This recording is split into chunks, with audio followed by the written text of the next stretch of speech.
Hello, everybody. Good afternoon. I want to take a few minutes to give a quick tour of my website.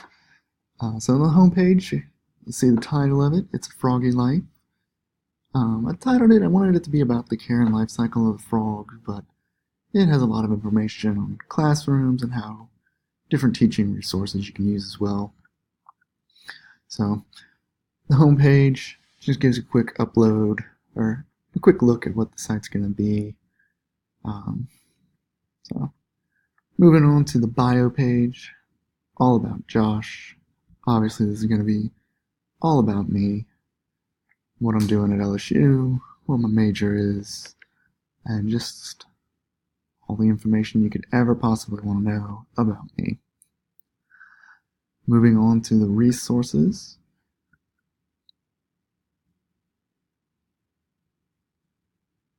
So I've got a few websites that are great for teachers. Daily Starters here gives a bunch of just quick activities you can do at the start of the day, right before class starts, to try and get your students on task. TeacherTube has all sorts of informational videos that you can look at. Obviously, my site is a lot about science, the San Diego Zoo, National Science Teachers Association. A lot of great activities. And keeping with the frogs, Josh's frogs, no relation to me, obviously. Unfortunately, I wish it was me, though. You can actually buy frogs in any resources, any supplies you might need. So yeah, these are just some great sites that you can use as a teacher in your classroom. Web 2.0 tools, those are more things that'll help any teacher with technology. So Apple Teacher Certification. It's obviously through Apple. It'll just teach you about Mac or iPad and the different programs that they have. Blogger can teach you how to start up a blog, how to maintain it. It's also a free site, so you can start your own. So that's a great one. So, PBWorks, Digo, great resource management tool. Any websites you come across that you like, you can save them there. Google Docs you can access from any computer that has internet access just by signing into your account. So that's a great way to keep everything together. Google Slides, it's like PowerPoint but better. So just a few tools you can use online. Even something like Twitter can be used to get information for your classroom. Josh's Choice. These are a few websites that I really like, that I've been using. So Brain Pop. I love making things fun and interactive, so little games, little cartoons are much more interesting than just reading to a class. So Brain Pop has a lot of those. PBS Kids, kind of the same thing. We got lots of games and resources. TeacherTube again.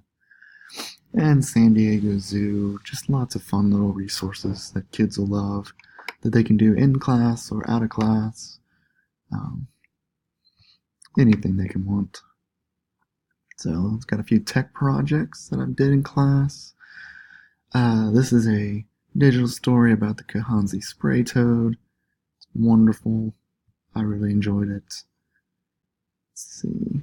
It tells about how they went from being completely extinct in the wild to actually being reintroduced back into the natural habitat. So it's really a heartwarming story, I think.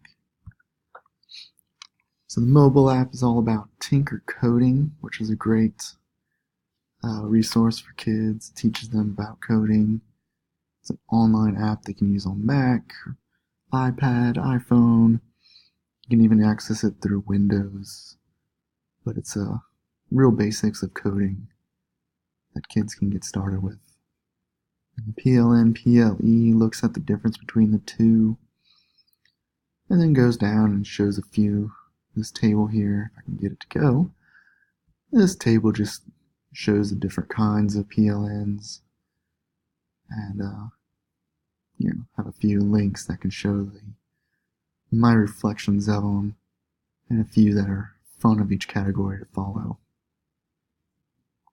So something definitely to look at if you're teaching. Videos that don't have anything under there. Website evaluation just takes a look at. So I did Dr. Sal's biology and motion site, but you could also take this form and use it for any, just to make sure that it's a worthwhile site that you can use for your students. Because you don't want to use a site if you got bad information or just not up to date. So just gives you a way of looking at that. And finally, the Apple Teacher Certification shows that I have done 8 of the badges myself. 7. So it's really cool. But it shows everything that you learned. So I'm certified to teach. I'm certified to use Apple products in my classroom, which is awesome because it really opens up what I can do. And last but certainly not least is the tech blog here. It's my little blog. I got 3 posts to it. But it covers everything from just an introductory to fair use laws and education, and finally wikis and how you can use them to improve your classroom. So that's about it, though. So hopefully you enjoyed this. Hopefully you enjoyed getting to see my little website and learn about what I do.